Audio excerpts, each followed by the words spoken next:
Halo teman-teman, mohon maaf tadi ada kendala teknis ya. Sempat terputus sebentar nih kita berpisah untuk sementara. Gimana nih? Mungkin teman-teman yang lain nih boleh diajak untuk join kembali di grup FBK Canasa yang judulnya adalah lanjutan gitu ya, lanjutan live Nasami rahasia nutrisi untuk cerdas anak gitu. Jadi anggap aja yang tadi itu adalah part 1 nih tentang nutrisi yang dibutuhkan. Dan sekarang ini adalah part 2-nya nih mengenai apa aja sih tips-tips rahasia biar kebiasaan makan anak itu oke gitu ya.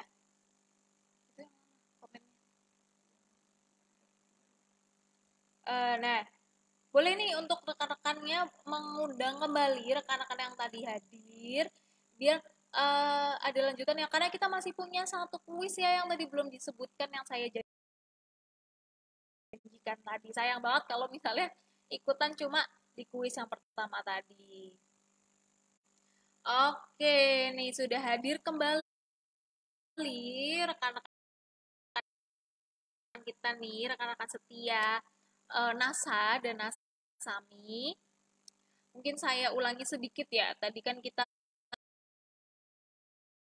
udah tahu mengenai makanan-makanan yang beragam gitu. Iya terputus. Selamat datang yang baru hadir. Mohon maaf ya, mohon maaf sekali untuk kendala teknisnya. Yuk kita lanjutkan untuk part 2-nya. Boleh diundang kembali nih rekan-rekannya karena nanti masih ada satu kuis lagi yang bakal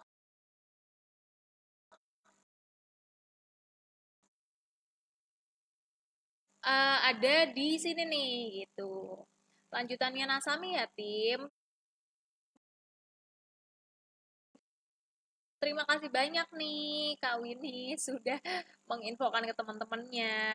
Sragen Kota Jogja masih stay Kak. Aduh, senang banget nih saya kalau masih pada stay gitu ya. Masih ada lagi nih informasi menarik yang bisa teman-teman pahami. Terus tadi gimana nih misalnya anak-anak menolak makanan tertentu. Nah, teman-teman bisa menggunakan yang namanya teknik food chaining. Nah, teknik food chaining ini apa sih? Teknik food chaining ini adalah teknik yang bisa membantu anak mengenal makanan baru menggunakan makanan yang mereka sukai. Gitu. Jadi misalnya kita mau pengen anak-anak itu suka sama tomat potong gitu ya. Kalau misalnya pertama kali kita kasih tomat potong mereka nggak suka, itu tuh memang kita perlu untuk mengenalkan makanan baru pada anak itu memang perlu 8 sampai 13 kali mengenalkan loh Bunda. Jadi jangan cuma sekali terus dia nggak suka, oh ya udah artinya dia nggak suka, nggak gitu ya. Memang harus selalu ada di piring mereka paling tidak minimal 8 kali. Dan teman-teman juga bisa nih menggunakannya dengan cara food chaining. Jadi contoh anak-anak suka anggur, gitu. Suka anggur, suka stroberi. Kita pengen anak kita juga suka tomat. Nah, bisa tidak secara langsung kasih tomat potong, tapi kita pertama kasih stroberi, gitu ya, stroberi full. Terus besoknya kita kasih stroberi sama anggur dicampur jadi satu, gitu ya. Jadi kan anggur bulat, kalau stroberi kan bentuknya agak ini ya, agak mengerucut gitu. Jadi gabung nih stroberi sama anggur. Kan mirip tuh, jadi dia suka. Terus besokannya lagi kita eliminasi stroberinya. Jadi anggur sama tomat cherry gitu. Oh ini kan bulat, tomat cherry kan juga bulat ya. Sama gitu. Ini sama loh warnanya bulat, warnanya bulat, warnanya bentuknya bulat, yang anggur atau tomat cherry juga anggur gitu. Cuma yang warnanya merah sama kayak strawberry tadi kan gitu. Terus habis itu besoknya lagi kita kasih tomat cherry sekaligus sama tomat potong gitu. Jadi mereka mengenalnya juga pelan-pelan, nggak seketika. Karena kalau ada juga yang dikasih sekali langsung suka, tapi kalau misalnya bunda paham sama anaknya memang lidahnya cukup sensitif sama makanan, gitu biasanya mereka cenderung menolak makanan-makanan baru, padahal belum tentu nggak suka gitu ya. Jadi bisa menggunakan teknik food chaining ini. Betul banget Kak, ponakan aku jarang makan nasi, makannya buah, roti, mie, telur, gitu terus Kak. Oke, nggak masalah kok. Kalau misalnya anak nggak suka makan nasi itu sebenarnya bukan masalah ya gitu. Karena yang penting anak tidak skip makan karbohidrat. Nasi kan adalah salah satu jenis karbohidrat. Nah, kalau misalnya nggak suka nasi nggak apa-apa, masih ada makanan lainnya, masih ada mie, masih ada roti, masih ada kentang, itu sama-sama karbohidrat gitu. Tapi mungkin juga kalau misalnya dia memang tidak bisanya karena suatu gangguan di organ itu kan memang tidak bisa makan ya. Tapi kalau memang tidak bisa makannya hanya karena tidak suka, itu sebisa mungkin tetap sedikit-sedikit dikasih nasi biar nggak lupa rasanya, biar tetap bisa beradaptasi juga gitu ya. Jadi misal makan bareng sama teman-temannya ke restoran yang cuma ada nasi itu juga tetap nggak masalah gitu. Kalau misalnya teman-teman punya pertanyaan, boleh langsung ditulis aja di kolom komentar ya. Nah, tips yang kedua membuat kebiasaan makan anak itu bisa dengan membuat jadwal makan. Nih, ini udah saya kasih yang namanya meal plan. Nah, secara uh, gratis ya, maksudnya bisa dicontoh karena kalau misalnya teman-teman pengen buat meal plan gini, teman-teman biasanya harus ke ahli gizi gitu, ke ahli gizi atau ke dokter, ke rumah sakit, ke puskesmas, nanti baru bisa dibikinin meal plan. Ini saya kasih contoh meal plan yang general bisa diikuti oleh seluruh masyarakat. Tujuannya kita bikin meal plan itu apa sih? Tujuannya ya, yang pertama adalah untuk menjaga kesehatan lambung dari asam lambung. Jadi kenapa maksudnya? Asam lambung ini akan terus lambung kita setiap beberapa jam sekali akan memproduksi yang namanya asam lambung yang bersifat asam atau bersifat korosif gitu ya. Nah, apabila waktu asam lambungnya kita lagi naik, di lambung kita kosong, nggak ada apa-apa, nggak ada makanannya yang untuk dicerna, itu maka lambung sangat beresiko untuk melukai lambung sendiri. Malah karena dia mengenai dinding lambung terus-menerus, karena nggak ada makanannya kan, itu lama-lama lambung bisa terkikis, itulah yang bikin perih, yang bikin mungkin kita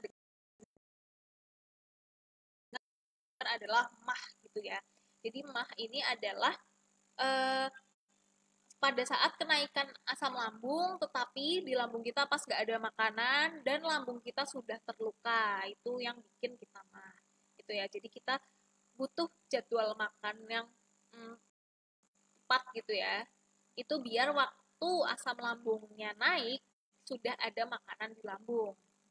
Yang kedua adalah untuk mengenalkan konsep lapar kenyang pada anak. Jadi kenyang, anak tahu nih, oh misalnya dia makan di waktu yang sama setiap harinya, jam 6 gitu udah sarapan, maka jam 5 gitu dia akan sudah mulai ngerasa kruyuk-kruyuk dan pengen makan.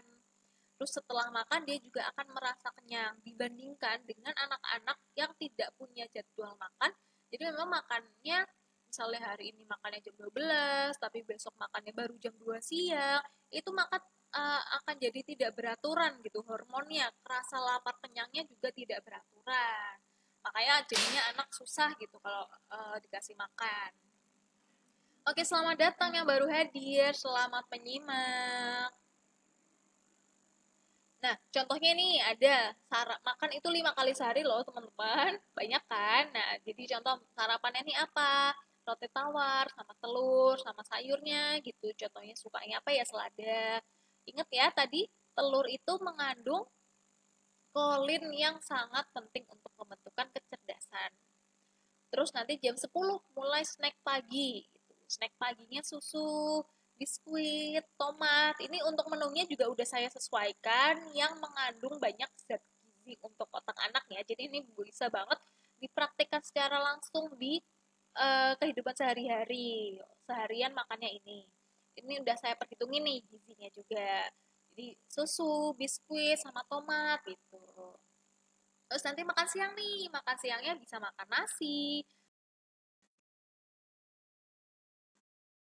makan ayam goreng, makan sayur sop gitu.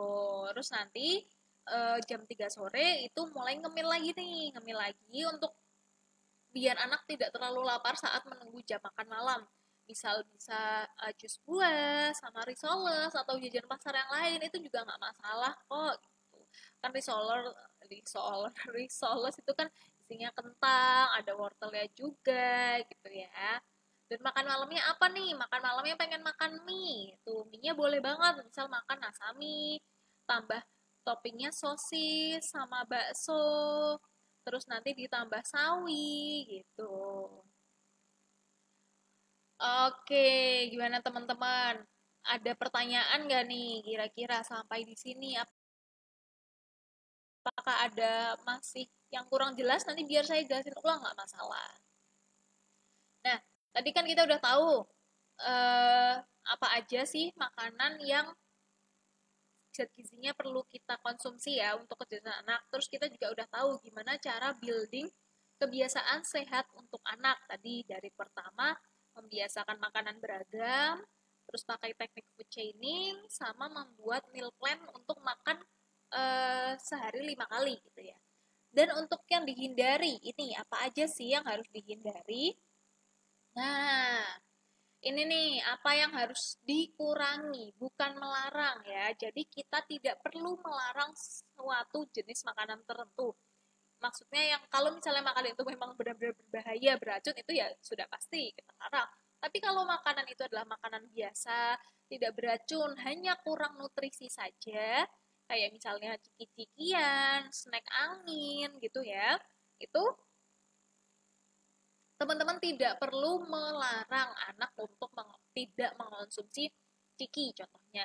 Teman-teman hanya perlu mengurangi saja, tidak perlu sampai melarang. Kenapa? Karena kalau dilarang itu malah anak-anak semakin apa ya, semakin menggelegar gitu rasa pengen taunya kayak nggak boleh makan permen gitu. Wah, nanti anak-anak sekali yang makan permen itu dia akan apa ya, sangat berbinar-binar, sangat kayak suka banget, kayak bahkan nanti bisa sembunyi-sembunyi. Dan yang paling bahaya nanti itu makannya bisa terlalu banyak karena dia nggak pernah makan permen, sekalinya ketemu permen wah bisa langsung 10 permen dia habisin dalam sehari gitu ya. Atau ketemu ciki wah bisa satu ciki gede dia habisin sendiri. Nah itu yang nggak kita pengenin ya. Jadi kita harus mengenalkan hubungan yang sehat sama makanan sedari dini gitu. Jadi label good food atau bad food itu bisa mempengaruhi persepsi terhadap makanan loh. Jadi kita pengen mengajarkan anak tidak ada makanan yang buruk, tidak ada makanan yang baik. Kenapa? Karena semua makanan itu baik asal dikonsumsi secara bijak. Jadi kalau misalnya bilang ciki itu bad food loh, dia makanan yang jelek, enggak. Kita makan ciki kalau secara bijak, tidak setiap hari, terus porsinya mungkin kita uh, minimalkan, itu tetap bisa menjadi makanan yang baik buat kita. Kenapa? Karena kita jadi seneng gitu. Kita misalnya buka ciki, makan seneng, happy gitu. Jadi makanan itu kan nggak cuma tentang nutrisinya ya, termasuk perasaan kita terhadap makanan juga. Kalau kita makannya happy, makan suatu makanan itu seneng, nah itu tentunya juga baik untuk tubuh kita. Jadi sebisa mungkin sih stop untuk bilang ini makanan misalnya pizza tuh makanan nggak baik gitu. Alpukat tuh makanan yang baik nggak ya? Kita bisa bilang ini alpukat adalah makanan yang lebih bernutrisi daripada donat gitu misalnya. Atau contohnya eh, sayur itu lebih bernutrisi daripada cake gitu. Jadi kita untuk sehari-hari ya memang seringnya sebisa mungkin makan makanan yang lebih bernutrisi daripada yang tidak bernutrisi. Kayak contohnya tadi 5 kali makan sehari, ya udah bolehlah empatnya kita makan yang bernutrisi dan satu makanan yang tidak bernutrisi. Bukan tidak bernutrisi ya, kurang bernutrisi gitu. Jadi tetap boleh kok biar anak tuh juga nggak apa ya nggak kaget dan nggak craving gitu. Jadi kalau misalnya dia bukan terbiasa, boleh makan ciki gitu di hadapan orang tuanya. Besok kalau misalnya dia ketemu ciki, dia juga pasti nggak akan yang jadi menggebu-gebu kayak pengen tantrum gitu, karena dia merasa makan sedikit pun sudah cukup.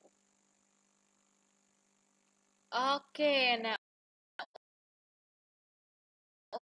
untuk bahan makanannya apa aja sih yang dilarang? Ini ada yang kalau memang dilarang ya, bukan dilarang juga ya, apa ya?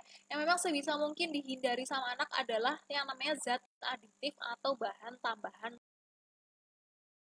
pangan. Bahan tambahan pangan itu apa? Bahan tambahan pangan adalah bahan kimia yang ada pada makanan-makanan kemasan gitu. Kenapa sih nggak boleh? Karena tubuh kita kan memerlukan zat gizi. Tadi ya, zat gizinya ada banyak banget. Jadi sebenarnya bahan kimia itu adalah bahan yang tidak diperlukan oleh tubuh gitu. Jadi tubuh kalau ketemu bahan kimia tuh malah bingung kayak, loh ini siapa gitu. Biasanya aku tidak pernah mencerna ini dan dia uh, juga tidak ada jalur khususnya. Contohnya kalau makanan itu kan ada jalurnya ya. Makanan zat gizi yang kita cerna, kalau misalnya sel kita kenal nih sama makanan tersebut, itu akan dicerna, akan dibawa ke otak. Dan kalau misalnya kelebihan, juga sel kita pinter nih, sama dia pasti akan dibuang ke saluran pencernaan gitu, akan dibuang, oke udah cukup nih. Sedangkan kalau makanannya itu mengandung bahan kimia yang sel kita nggak tahu, nggak pernah denger, nggak pernah ketemu, mereka bingung juga ini mau diapain ya. Si pengawet nih contohnya, si pengawet ini dicerna kita nggak butuh, dibuang itu juga nggak ada jalur pembuangannya, jadi yang ada sama mereka didiemin di tubuh kita yang lama-lama bisa mengganggu sel-sel lain. Makanya nih contohnya pengawet nih, kalau kita sering mengonsumsi pengawet terus menerus setiap hari, apalagi di anak-anak yang masih rentan ya, organnya tuh masih rentan, itu bisa meningkatkan kerusakan sel yang jadi bibit sel kanker, karena dia ada terus di tubuh kita, nggak hilang-hilang gitu kan. Terus yang kedua nih, ada penguat rasa atau MSG. Nih, MSG ini itu bisa menyebabkan kerusakan sel Charles, kayak bikin sakit kepala, bikin obesitas, yang tentunya bisa menurunkan perkembangan sel otak. Kayak misalnya sel syaraf nih di otak yang udah mau nyambung nih, tapi gara-gara ada MSG terus kayak terus nggak jadi nyambung, tidak terkoneksi lagi. Padahal yang bikin pinter adalah semakin banyaknya sel saraf yang terkoneksi. Yang ketiga nih, ada pewarna makanan. Nah, pewarna makanan ini bisa menyebabkan anak jadi hiperaktif gitu. Karena apa ya, selnya jadi menggebu-gebu dan dia jadi tidak dapat mengontrol perilaku atau emosinya. Gimana sampai sini, apakah ada pertanyaan nih? Jadi ingat-ingat ya, untuk apa saja makanan yang harus dihindari, itu tentunya ada bahan kimia yang tidak dibutuhkan oleh tubuh. Contohnya pengawet, penguat rasa, dan pewarna makanan. Nah, tapi tidak semua makanan itu, makanan kemasan ya terutama, itu mengandung zat-zat kimia tersebut. Contohnya nasami, yang dia tuh makanan kemasan, tapi nasami ini tanpa 3P plus 1A. Apa aja? Nasami ini tanpa pengawet, penguat rasa, dan pewarna sintetik. Gitu ya, sama tanpa antioksidan sintetik. Jadi kayak tanpa pengawet karena dipanggang, tanpa penguat rasa karena mengandung bumbu dapur, tanpa pewarna sintetik karena warna hijaunya alami ya, ada spirulina, dan tanpa antioksidan sintetik yang namanya vicocyanin. Jadi aman banget, ini adalah mie instan yang dapat dikonsumsi oleh anak-anak karena tidak mengandung bahan kimia yang tidak dibutuhkan oleh tubuh anak tadi ya. Sama zat gizinya juga wah dibanding mie instan yang lain, asam ini cukup komplit. Zat gizinya dia mengandung protein, serat, vitamin A, vitamin D, kalsium, zat besi, sama zinc yang tentunya dapat bantu perkembangan otak si kecil kayak yang tadi udah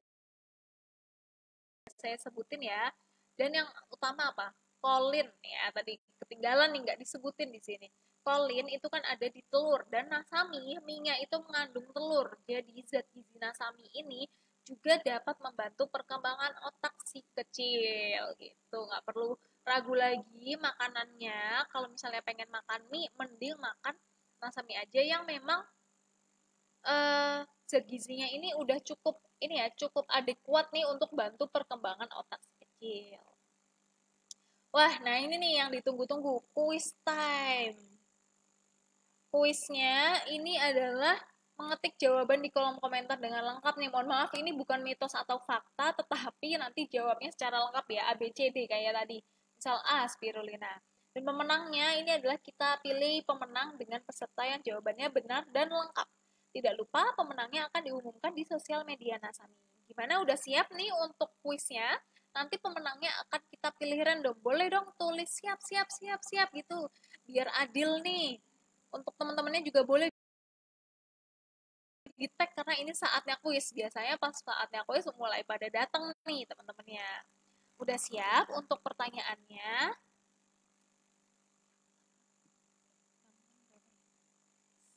Siap? Boleh dong ditulis siap, disiapin jarinya.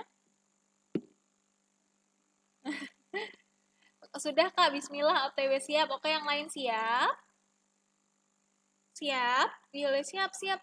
Wah, siap nih pada disiapin jari-jarinya, cepet-cepetan gitu.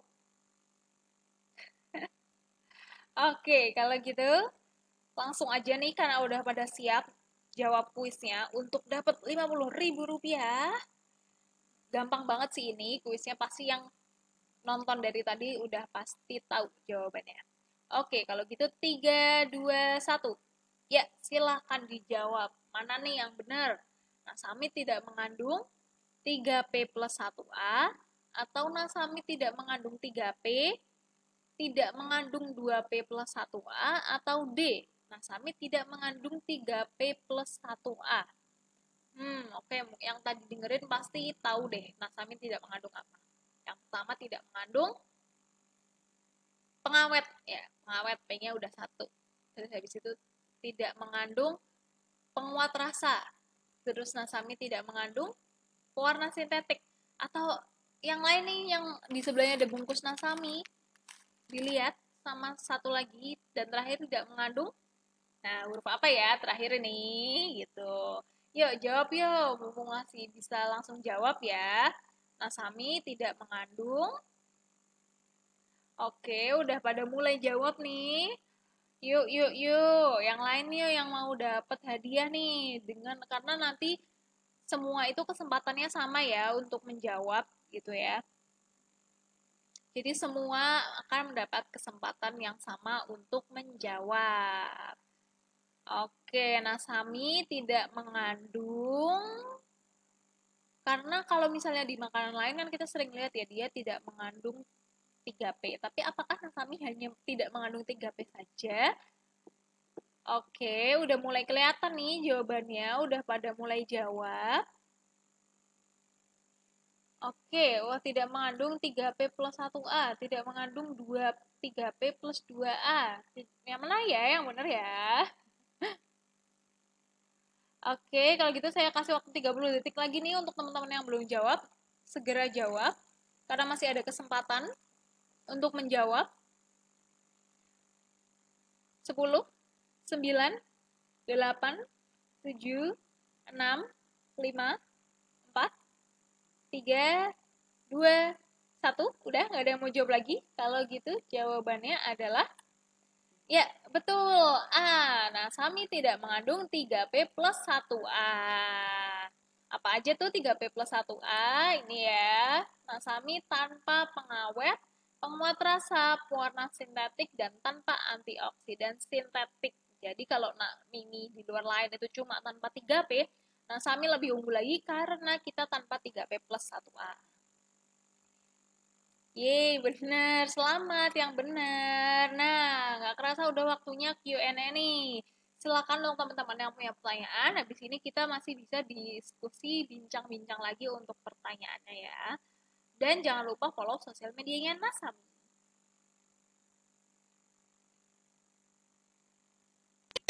Bikin review Nasami bisa dapat ratusan ribu rupiah. Yuk upload hasilnya di Reels atau TikTok kamu. Jangan lupa penuhi syarat lainnya juga ya. Nami Lovers bisa ikutan kontes ini sampai dengan 29 Juni 2022. Ajak teman yang lain ikutan juga ya. Bikin review Sani bisa dapat ratusan ribu rupiah. Yuk upload hasilnya di Reels atau TikTok kamu. Jangan lupa penuhi syarat lainnya juga ya. Nami Lovers bisa ikutan kontes ini sampai dengan 29 Juni 2022. Ajak teman yang lain ikutan juga ya. Bikin Divina Sani bisa dapat ratusan ribu rupiah. Yuk upload hasilnya di Reels atau TikTok kamu. Jangan lupa penuhi syarat lainnya juga ya. Nami Lovers bisa ikutan kontes ini sampai dengan 29 Juni 2022. Ajak teman yang lain ikutan juga ya. Bikin Divina Sani bisa dapat ratusan ribu rupiah. Yuk upload hasilnya di Reels atau TikTok kamu. Jangan lupa penuhi syarat lainnya juga ya. Nami Lovers bisa ikutan kontes ini sampai dengan 29 Juni 2022. Ajak teman.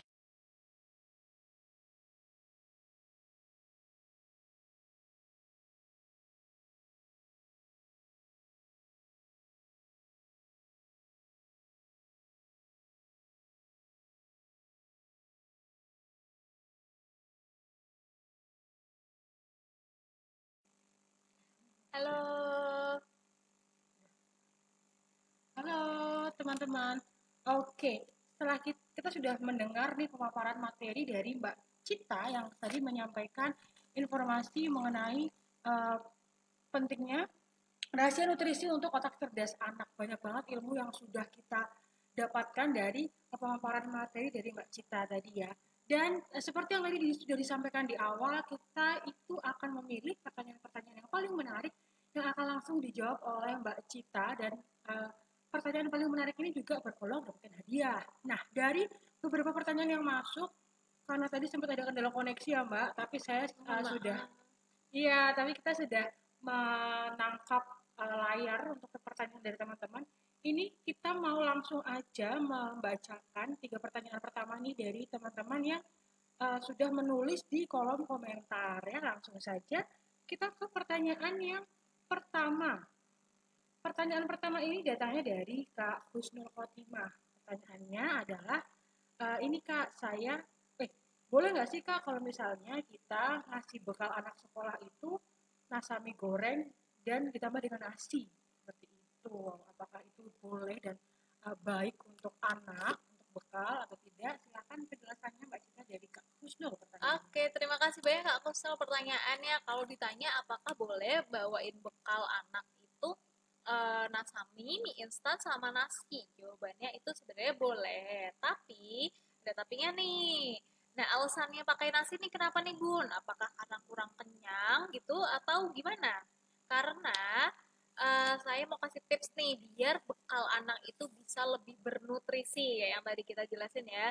Sebisa mungkin kan kasih makan anak itu yang banyak nutrisi dan kurang-kurangi yang nutrisinya sedikit. Nah, biar kenyang juga, bunda-bunda ini untuk ngasih bekalnya, kalau satu nasami kurang kenyang, bisa jangan ditambahin nih, tapi ditambahinnya telur, tambahinnya ayam, nugget, sosis gitu ya, sama tambah sayur nih Mbak. Kenapa? Karena yang bikin kenyang itu tuh bukan karbohidrat tuh. Kalau nasami kan karbohidrat, nasi ini kan juga karbohidrat ya. Nanti jadinya double karbo. Nah, biar kenyang itu bunda-bunda bisa nambahin sama yang namanya protein. Protein itu contohnya kayak tadi ada telur, telur, ayam, sosis, nugget. Karena protein ini memang terbukti lebih mengenyangkan daripada karbohidrat atau mie. Nah, itu tipsnya Bunda. Oke, jadi sebenarnya boleh, tapi alangkah lebih baiknya kalau ketika ngasih bekal anak nasami kurang kenyang, yang ditambahkan bukan mie atau karbohidrat lain seperti nasi, tapi bisa ditambahkan protein yang juga mengenyangkan seperti telur atau sosis gitu ya Kak ya. Karena yang bikin kenyang itu nggak cuma karbohidrat aja, tapi sayuran dan juga protein itu juga bisa ngebantu lebih kenyang, tapi juga nutrisinya baik gitu. Betul banget. Oke, selanjutnya kita akan beralih ke pertanyaan yang berikutnya. Ini dari Kak Winnie Wulandari. Ini Kak Winnie ini dari tadi aktif di Kak Winnie. Terima kasih ya Kak Winnie. Saya membacakan pertanyaan dari Kak Winnie Wulandari. Namanya sama nih, Wulandari, satu marga. Pertanyaannya adalah, kamu mau tanya, biar anak nafsu makan itu, menafsu makannya bagus itu gimana ya Kak ya? Udah minum vitamin juga, tapi suka ini, udah makan vitamin, udah dibantu susu dan penambah berat badan juga, tapi anaknya sukanya cuma makan nasi, telur, atau mie sama tempe tahu doang, buah-buahan sayuran tuh nggak suka gitu. Oke, terima kasih pertanyaannya Kak Winnie. Nah, senang banget nih bundanya tahu masalah anaknya, terus udah proaktif juga nih. Tadi tahu anaknya nafsu makannya kurang, terus udah ditambahin vitamin, udah makan nafsu makan, terus juga penambah berat badan. Senang banget nih kalau bundanya udah kooperatif, artinya tahu nih, wah ada yang harus dibenerin dari anaknya. Udah bagus banget bunda. Nah, anaknya tadi sukanya mungkin kurang suka telur sama mie ya. Sukanya telur sama mie. Oke, nih itu sebenarnya berarti nafsu makannya udah baik nih bunda gitu kan, cuma tinggal kurang beragam aja gitu. Jadi misalnya tadi belum suka sayur sama buah, itu bunda bisa nih misalnya makanan favoritnya yang telur gitu dicampur sama sayur gitu. Atau misal dia sukanya susu tapi nggak suka buah, nah buahnya itu bisa di jus. Sama bunda bisa praktekin nih yang tadi saya bilang yang namanya teknik food chaining gitu. Jadi pelan-pelan, misalnya sukanya salah satu buah yang disukain anaknya bunda apa nih, contohnya tadi kan nggak suka buah-buahan gitu ya, misalnya bunda pengen anaknya suka sama apa ya, sama jeruk gitu ya, sama jeruk. Nah itu kan bunda bisa bikin makanan yang bentuknya disamain kayak jeruk gitu, jadi biar pelan-pelan berlahan-lahan itu anaknya bisa suka sama jeruk juga. Dan memang biar anak suka sama jeruk itu nggak cuma sekali aja, jadi ditaruh aja bunda, misal setiap lagi dia makan dikasih jeruk, diemin ya udah nggak apa-apa, besoknya dikasih jeruk lagi, diemin juga nggak apa-apa, besoknya dikasih jeruk lagi, kayak gitu. Memang perlu waktu 8 sampai 13 kali baru si anak tuh mau menyentuh si jeruk itu. Memang kita harus sabar dan tidak boleh cepat berputus asa ya mbak ya. Oke, jadi kalau kata pepatah itu bisa karena terbiasa, Bener jadi dibiasakan banget. gitu ya kak ya. Jadi nggak boleh namanya terus kalau misalnya tadi seperti dikatakan anaknya suka telur tapi nggak suka sayuran, mungkin bisa kayak dibikin omelet ya, atau apa namanya sayurnya tuh tidak berbentuk sayur tapi bisa dipotong-potong yang halus dicampurkan ke telur biar anak-anaknya makan telur tapi ternyata ada sayurnya gitu. Oke, sekarang kita lanjut ke pertanyaan berikutnya dari Kak Fitri Yuliana. Pertanyaannya adalah, Kak, bagaimana cara mengetahui bahwa makanan itu tidak baik untuk anak jika di dalam makanannya itu tidak ada, di kemasannya itu nggak ada yang menerangkan kandungan dari bahan-bahannya? Seperti itu. Oke, Dari Kak Fitri. Oke, nah biasanya kalau makanan apa ya, jajanan gitu kali ya, biasanya kalau kita suka makan keletian itu kan memang tidak ada kandungannya. Nah, tapi berarti kita bisa lihat nih kalau misalnya dia itu keletian, itu kan biasanya nggak jauh-jauh dari tepung ya, entah tepung digoreng, dipanggang, yang isinya tepung gitu. Kayak misalnya contoh apa ya, keletian lah gitu ya, cemilan. Nah itu kan tidak ada komposisinya. Jadi kita tahu dulu nih ini terbuat dari apa ya, kayak keletian yang kayak angka 8 itu kan dari tepung ya kak. Oh berarti dia dari tepung aja nih. Kalau dia dari tepung karbohidrat berarti kurang sayur nih. Kalau kurang sayur artinya vitaminnya juga kurang nih berarti di dalam situ. Nah terus berarti tinggal bundanya aja nih untuk makan itu boleh, tetapi seperti yang saya bilang tadi, perbanyak makan makanan yang bernutrisi dan kurangi makanan yang tidak bernutrisi. Jadi bolehlah kalau sekali-kali makan keletian, tetapi memang tidak sering. Oke, seperti itu ya kak ya. Semoga jawabannya membantu. Kita mau jawab beberapa pertanyaan lagi Mbak Cita? Oke, mungkin boleh 3 lagi kali ya.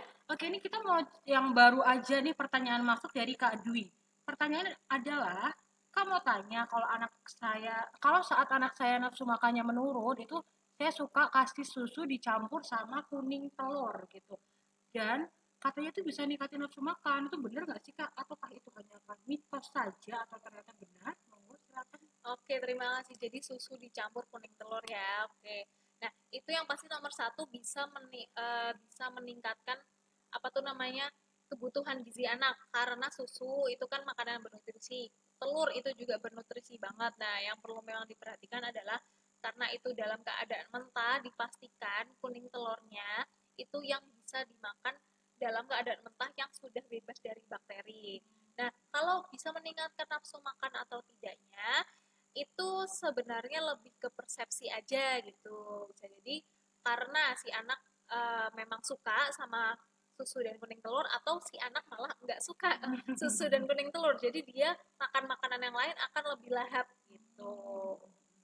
Jadi memang untuk biar anak tetap nafsu makan yang bertambah, ikuti jadwal makan 5 kali sehari secara teratur gitu. Jam 12 makan, ya mau nggak mau jam 12 harus makan. Oke, seperti itu ya Kak Dwi ya, jawaban dari pertanyaannya. Semoga bisa terjawab ya Kak rasa penasarannya. Selanjutnya kita akan membacakan pertanyaan lainnya. Yang ini dari Kak Erlina Aisyah. Kak mau tanya, konsumsi nasami yang tepat untuk yang lagi diet itu porsinya gimana ya Kak? Oke, terima kasih pertanyaan Kak Erlina. Nah, pas banget nih untuk teman-teman yang lagi diet itu makan nasami. Kenapa? Karena untuk teman-teman yang lagi diet itu kan butuh yang namanya defisit kalori atau kalorinya dipotong, kalorinya dikurangi. Jadi cari makanannya itu sebisa mungkin yang kalorinya cukup rendah. Kayak contohnya nasami nih, yang kalorinya cuma sekitar 250 kalori. Dan untuk tips makannya itu nggak ada tips apa-apa. Mungkin kalau misalnya di misal lain itu setengah kalori nih, gitu, setengah porsi gitu ya kalau untuk diet ya. Kalau nasami yang lagi diet makan satu porsi aja nggak masalah, malah kita sarankan untuk menambah topping nih. Wah, lagi diet bukannya disuruh ngurangin makan, malah kita minta untuk tambahin makan ya. Jadi misalnya nasinya satu piring, tambahin sayurnya juga Kak sebanyak si mie-nya gitu. Terus juga jangan lupa ditambahin protein biar tetap bergizi seimbang. Oke, gitu ya Kak ya. Jadi sebenarnya kalau misalnya karena nasami ini kandungan kalorinya tuh cuman kurang lebih 250 kilokalori ya Kak. Jadi kalau misalnya Kakak makan nasami lagi diet, makan nasami itu masih bisa ditambahkan dengan protein pelengkap gitu. Betul. Oke, lanjut nih. Tadi ada pertanyaan dari Kak, tadi saya lupa namanya, tapi ada yang tanya, apakah nasami ini boleh Kak dimakan untuk anak yang usianya 13 bulan? Oke, pas banget nih. Jadi nasami ini boleh banget dikonsumsi sama anak yang usianya di atas 1 tahun ke atas ya. Kenapa? Karena anak usia 1 tahun ke atas ini kan sudah mulai mengenal makanan keluarga. Jadi memang dia makanannya harus apa yang dimakan keluarganya dia juga ikut makan gitu. Dan bisa makan makanan yang beragam. Nah, karena nasami itu tanpa 3B+1A tadi, jadi ini adalah mie instan yang aman dikonsumsi anak-anak. Nggak masalah, boleh. Oke, boleh ya Kak. Jadi kalau misalnya di keluarganya mungkin kakak-kakak di sini ada ponakan atau adik atau mungkin anaknya yang usianya sudah di atas 1 tahun, sudah bisa menikmati nasami bersama. Tapi mungkin kalau misalnya kan nasami itu ada bubuk cabenya ya, mungkin buat yang adik-adiknya bisa di skip bubuk cabenya dan kita bisa makan bareng-bareng bersama keluarga, menyantap hidangan nasami bersama gitu. Yang Kak Oke, sekarang kita mau jawab pertanyaan lagi Kak Winnie.